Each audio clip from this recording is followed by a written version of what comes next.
High court में गूंजा SC/ST की ओवरसीज स्कॉलरशिप का मामला। That is the problem we are facing. He cannot say that the other scheduled caste people are also suffering. We are admitting they are suffering. So you have to at least accommodate whichever you can. विदेश में पढ़ने वाले SC/ST छात्रों के लिए बहुत बड़ी खबर। Your Lordship, the only thing is that this scholarship ideally is for the benefit of the scheduled caste people. Court room proceeding की ये तस्वीरें दिल्ली हाई कोर्ट से आई हैं। हाई कोर्ट में जस्टिस सचिन दत्ता की कोर्ट में वकील SC/ST की ओवरसीज स्कॉलरशिप पर दलील दे रहे हैं। In short, Lordship, there is a national overseas scholarship. The students coming from the scheduled caste community or scheduled tribe community. अगर आप विदेश में पढ़ना चाहते हैं तो आपके लिए ये बहुत जरूरी खबर है। दरअसल सोमवार को दिल्ली हाई कोर्ट में SC/ST की ओवरसीज स्कॉलरशिप मामले में सुनवाई हुई। One of the eligibility criteria, you have to have a income ceiling of the family income below the 8 lakh rupees. Second, there has to be unconditional offer. Delhi के रहने वाले मनीष कुमार ने स्कॉटलैंड की ग्लासगो यूनिवर्सिटी में एडमिशन के लिए apply किया था और उनका चयन होने के बाद उन्होंने भारत सरकार के सामाजिक न्याय अधिकारिता मंत्रालय की ओर से दी जाने वाली नेशनल ओवरसीज स्कॉलरशिप के लिए अप्लाई किया था, लेकिन उन्हें ये कहकर स्कॉलरशिप देने से इनकार कर दिया गया कि उनका इनकम सर्टिफिकेट सही नहीं है। अलग अलग विभागों के धक्के खाने के बाद मनीष ने दिल्ली हाई कोर्ट में अपनी याचिका दायर की। जब मेरा रिजेक्शन हुआ तो मैंने डिपार्टमेंट को रीच आउट किया। मैं अपने बड़े भाई के साथ 3 दिन तक डिपार्टमेंट गया और वहाँ पे जाने के बाद मुझे ये नतीजा मिला कि उन लोगों ने मेरी जो दलीलें थी वो सुनी नहीं और उन्होंने मुझे बोला कि आप जो है अपनी दलीलें ईमेल कर दीजिए और आपको जो रिप्लाई आएगा वो 1 महीने में आएगा। तो 1 महीने का मेरे पास दरअसल समय नहीं है क्योंकि मेरा जो कोर्स स्टार्ट होने वाला है वो सितंबर में है, जिसके लिए मुझे अगस्त में पहुंचना बहुत ज़रूरी है। तो इसके लिए मुझे बहुत ही जल्दी एक्शंस लेने पड़ेंगे ताकि मैं वीज़ा के लिए अपना अप्लाई कर।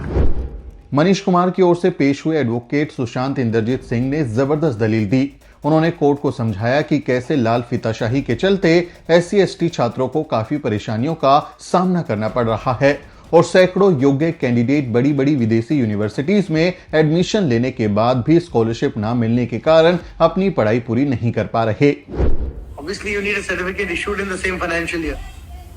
The mechanism of this financial year of the certificate is when you apply for the revenue certificate, for the income certificate, they will give you only for the 6 months, and that will be valid for another 6 months.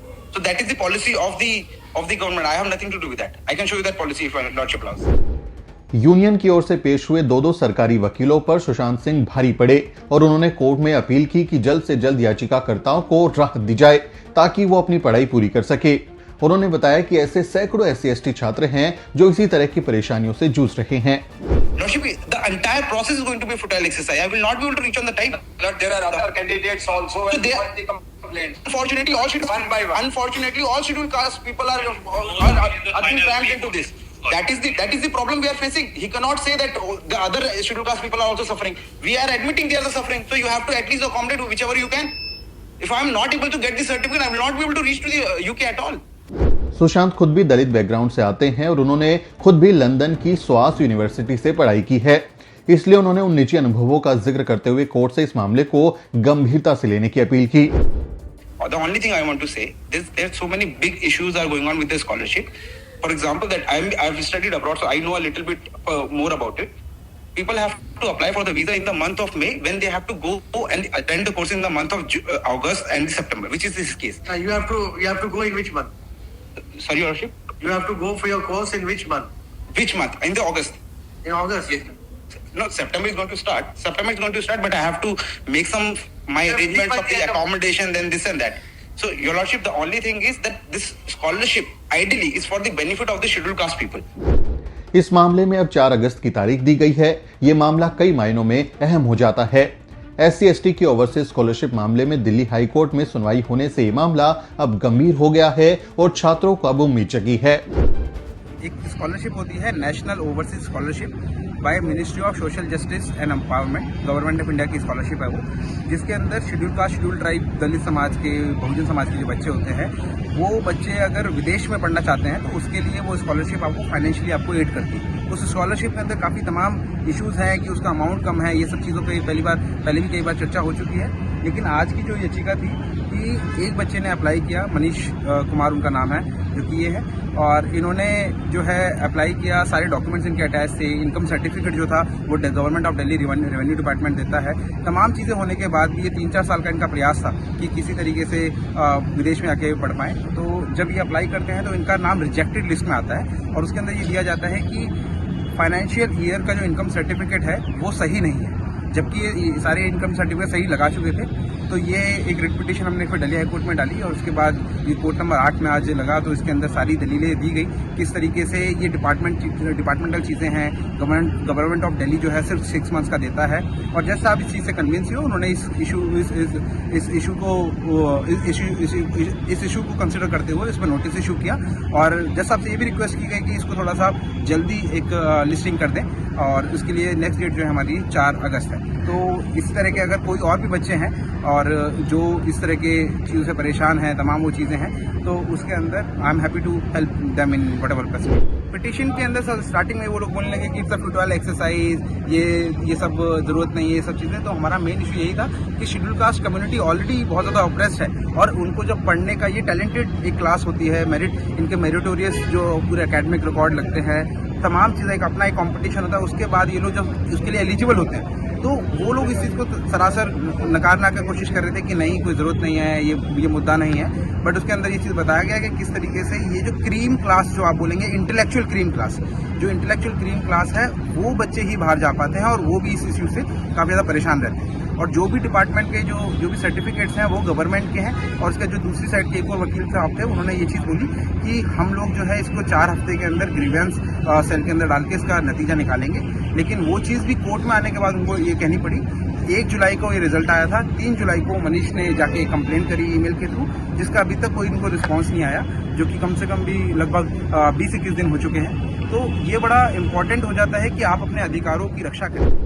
ये पूरा मामला सिर्फ एक छात्र की लड़ाई का नहीं बल्कि देश भर के उन सैकड़ों SC/ST छात्रों की आवाज है जो योग्यता होने के बावजूद सिस्टम की अनदेखी, लाल फीताशाही, जातिवाद और भेदभाव के कारण विदेश में पढ़ने के अपने सपनों को अधूरा छोड़ने को मजबूर हैं। दिल्ली हाई कोर्ट में इस मुद्दे की गूंज ये साबित करती है कि अब इन छात्रों की आवाज दबाई नहीं जा सकती। मनीष कुमार की याचिका और एडवोकेट सुशांत इंद्रजीत सिंह की प्रभावी पैरवी ने इस बात को उजागर किया कि SC/ST छात्रों को मिलने वाली नेशनल ओवरसीज स्कॉलरशिप में किस तरह की बाधाएं खड़ी की जाती हैं।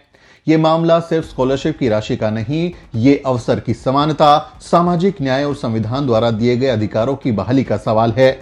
अब ये देखना है कि क्या भारत सरकार अपने ही वादों और नीतियों पर खरा उतरती है या फिर यह स्कॉलरशिप भी एक और अधूरा सपना बनकर रह जाएगी। इसका जवाब हाईकोर्ट की अगली सुनवाई में मिल सकता है। इस पूरे मामले पर आप क्या सोचते हैं, कमेंट करके जरूर लिखिए। आपसे अपील है वीडियो को शेयर करें और द न्यूज़ वीक को सब्सक्राइब करना ना भूलें। वीडियो के अंत में आपसे एक छोटी सी अपील। साथियों, अगर आपको द न्यूज़ वीक का काम पसंद है और आप चाहते हैं कि हम यूं ही अम्बेडकरवादी पत्रकारिता करते रहें, तो हमारी आर्थिक मदद जरूर करें। आप अपनी स्क्रीन पर दिखाई दे रहे इस QR कोड को स्कैन करें और न्यूज़ वीक फाउंडेशन के खाते में अपनी दान की राशि भेजें। QR कोड के अलावा आप UPI के जरिए भी मदद कर सकते हैं। आप हमारी UPI ID newsweek@yes bank पर भी मदद भेज सकते हैं। इसके अलावा आप हमारे अकाउंट में भी मदद भेज सकते हैं। खाते का नाम है News Week Foundation, account number है 02358800000640। IFSC कोड है YSB000235। बैंक का नाम यस बैंक है और ब्रांच है नेहरू पैलेस दिल्ली।